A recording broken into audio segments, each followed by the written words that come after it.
Bakit nakapikit? Anyways, game tayo. Grabe naman si JM guys. Palo. So conversion tayo ng fraction. Sabay na natin lahat. Fraction, decimal, tsaka percent. Kasi madali lang to eh. Hirap ba to guys? Actually itong madali, yung dalawa. Kahit titig method to, kaya to eh. Mamove ka lang 2 units. Ibig sabihin kung galing ka sa decimal, punta ka ng 2 units para mag percent. Then pabalik naman para sa kabila. Yan lang siya. For example, meron tayong fraction. Then decimal. Then percent. So, for instance, yung given natin is ano po yun? Let's say meron tayong 0.25. So, yung mga basic na mostly na ginagamit. So, yung 0.25 guys, pag kinonvert natin sa percent, so galing dito move ka dalawa. So, magiging 25%. Parang gano'n lang siya. Kung meron ka naman for example 35%, pag mo naman dalawa, magiging 0.35. So, basic na basic yon. Kumbaga, kahit titig method pwede. So, for example, meron tayong 1.23%. Ano to sa decimal? Aber. Agut. Convert lang, pupuntang decimal muna tayo kasi naman tayo sa fraction. Dito natin ilagay yan. Hindi. Hello. So galing hindi ka dito hindi ka dito mag-start sa percent sign na kasi may decimal point ka dito guys. So ibig sabihin dito ka mag-start. So pag mag-move ka ng 2 units doon, so 1, 2, dito yung decimal point natin. So maglalagay ka doon ng 0 sa space. So magiging 0.0123 na siya. So magiging 0.0123. So lagyan mo ng 0 dito. Ito lang siya ginagawa. Then for example, meron naman dito, lakas na nga. Let's say 1.5.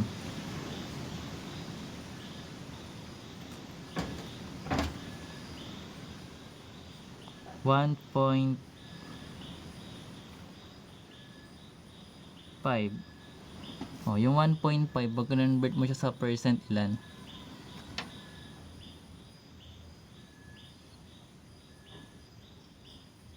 Dali, para dito tayo sa kabila. So, papunta kang percent, di pupunta ka doon, big sabihin. So, magiging 150 yun, percent na. So, madali lang siya guys, actually. Titig method kaya yan. Then, punta tayo sa fraction. Pag magka-convert ka guys ng decimal, ng fraction, ng percent, mas maganda siya naka-decimal bago mo siya i-convert sa fraction. Okay? Kung given yung percent, convert mo na siya sa decimal bago siya maging fraction. So dapat alam mo yung concept ng place value. So ano ba to? So basically, kung meron tayong 123.456, ano yung ones? Ano yung tens? Ano yung hundreds? Ano yung ones?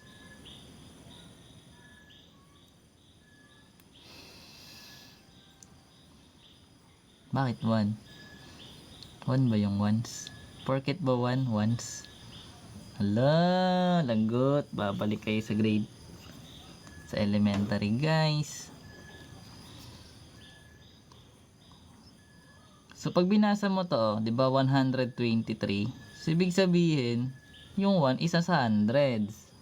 Oh, yung tens nasa 2, yung 2 natin. Then yung 3 yung ones. Ito kasi guys, decimal to. Ibig sabihin lahat ng nasa right side may THS yan. So ano bang place value nitong 4? Ano ba yung 4 natin guys? Ano yung place value ng 4 natin? Point nga ni, hindi naman siya comma. Oo, pwede. PM lang. PM lang guys. May nagpapagawa nga sa akin kaya PM lang. So that is hundreds po ito ay tenths I mean. This is tenths guys. May THS. Hindi tayo mag-start sa ano guys, sa ones. Walang ones. Ito tenths na to. Then followed yung 5 natin, that is hundreds. May THS lang. Then yung 6, that is thousands. So kung gets na natin yung guys, gets na yun madali lang yun THS, may THS. Okay na yan. Okay tayo dyan sa place value. Then balik tayo dito. So sa decimal natin, titingnan lang natin kung ano yung place value ng nasa decimal point. Kasi di-divide lang natin yan. So for example, itong 0.25. Ano ba yung place value ng 5 natin? Grabe naman. Magkakamasil ganyan talaga. Ano ba yung place value ng 5? Dali. Sagot. Sabi na Ibig sabihin nasa hundreds. THS yun So ibig sabihin, over 100 mo lang yung denominator. Then ikakopy mo yung number, which is 25. So mawawalan siya ng decimal pag ginawa mo yan. Then tsaka mo siya i-simplify. So ano ba yung 25 divided by 100? Or pag nilowest term mo siya, ano ba yung sagot? Okay, 4 ba? Hindi 4 guys. Babalik talaga kayo ng anak ko po. Aray ko. So di-divide mo to both by 25. So magkakaroon tayo ng 1/4. Magkaiba yung 4 sa sa 1/4. Nagigets? So for example, itong number 2 natin. So yung 5 natin, ano ba yung place value niya? Babalik kayo sa elementary guys. Lagot kayo guys. Hindi. Ano lang to kasi review na lang. So magiging 35/100, that's correct. So pag sinimplify natin to guys, anong sagot? That is 7 over. Okay lang yun. Okay lang yun guys kasi gano'n naman talaga. 7/20. Kasi nga, yung 35 tsaka 100, we can devote this numerator and denominator natin by 5. Kapag yung number nagtatapos sa 0 and 5, divisibility rule yun guys So that becomes 7, then yung 100 divide 5, that is 20. So ito yung magiging lowest term niya or fraction form niya. Basic. How about this one?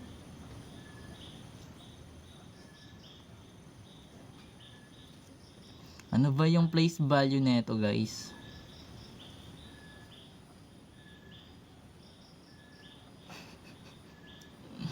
Tagot. So 123 over 10,000 daw. So tenths, 100,000, 10,000. THS yun guys, may THS pag sa decimal na. Kasi yung 1,000 guys, nandito yung sa mga whole number. Sabig sabihin, kunyari nilagyan natin to ng 7. Ito yung 7 natin, yung thousandths place. Thousandths. So pag THS guys, nasa decimal siya, nasa right. Anyways, so magkakaroon tayo ng 123 over 10,000. So kung kaya mo siya i-simplify, pero I think eto na yun guys. May magkaiba yung 1, 2, 3, 0, 0, wala. Ba't may 0, 0 sa taas? Eto na siya guys, pag hindi na ma-simplify. Yun na yun. Gets yun balik tayo dito guys. Eto naman may whole number, then meron siyang decimal. So ano ba yung place value nito guys? Yung 5 natin. Dali na para iba naman. Bilis Hindi, place value muna. THS po. THS nga ni. So magkakaroon tayo ng over 10. So kahit hindi mo na ilagay ito guys na na 1, pero lagay mo dito yung as whole number. Okay lang yan. Ang gagamitin mo lang na i-overrun is yung whole number. So that is 5. Then pwede mo ito i-simplify na 5 over 10. That's magiging 1 and 1 half. Kaya na siya ginagawa actually. Marunong ka na mag-convert. Na. Gets yun. So, bot, dito tayo mag-start sa fraction. Kasi may space pa, sayang yung space. So, for example, meron tayong 3 over 4. Ito yung one of the basic given. Diba? Ayan guys, si Sir Agent. Anyways, bago tayo mag-proceed sa medyo mahirap, convert mo natin sa decimal. Ano na yung decimal na ito guys? Ng 3/4 natin. Ala ka, hindi ka marunong Joke lang, wala pa ngayon. So, magiging 0.75. That's correct. Bakit? So, remember guys, yung 0.75 nakuha natin sa 3/4, no? So, pag solve natin siya guys, as decimal, ang gagawin lang naman natin is, kunyari, ito yung 3/4 natin. So, same lang to guys sa 3 divide 4. Same lang din to sa 3:4. Or same lang din to guys sa 3 divide 4. Ibig sabihin, itong numerator mo guys, ito siya sa unahan. Ito rin siya dito. Then ito rin siya sa loob. Yung numerator yan guys. Then divisor, syempre, siya yung pinang-divide. Siya yung nasa labas. Anyways, pag sinolve natin yung 4, 3 divided by 4, unang binabasa yung nasa loob ba? So, 3 divided by 4 yung basa dyan. Then, may makukuha ka bang 4 kay 3? Ay, thank you, Sir AJ. So, wala tayong makukuha 4 kay 3. So, maglalagay ka doon ng 0. So, then, multiply na natin yun. So, 0 times 4, that is 0. Then, subtract, magiging 3. Then, dagdag ka ng decimal. Then, put mo yung 0 doon. Then, bring down mo yung 0. Then, 30 divide 4, that is 7. 7 times 4 is 28. Then, subtract, magiging 2. Dagdag ulit ng 0. Bring down mo ulit yun. Then, yung 20 divide 4, that is 5. So, 5 times 4 is 20. So, magkakaroon ka ng 0. So, yung quotient mo is 0.75. Anyways, ganun siya kadali. Then, pag convert natin sa percent, basic na basic, that is 75%. Ganun lang siya ginagawa. Okay na. Gets na yun? Not? Gets yun? Binasic.